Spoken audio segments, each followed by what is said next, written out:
If your VTech baby monitor screen keeps turning off, don't worry, this is usually normal behavior, not a defect.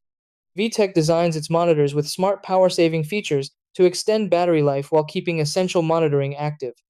Understanding why the screen turns off will help you use the monitor confidently and avoid unnecessary concern. In most cases, the screen shuts off due to power-saving mode, which activates after a period of inactivity to conserve battery.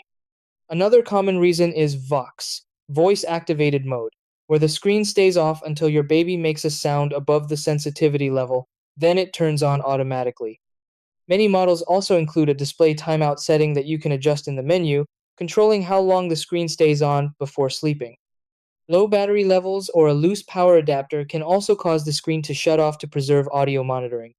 To troubleshoot, check your screen timeout and Vox sensitivity settings, confirm you're using the original VTech power adapter, keep the unit away from wireless interference like routers or microwaves, and perform a full reset by disconnecting power and batteries briefly.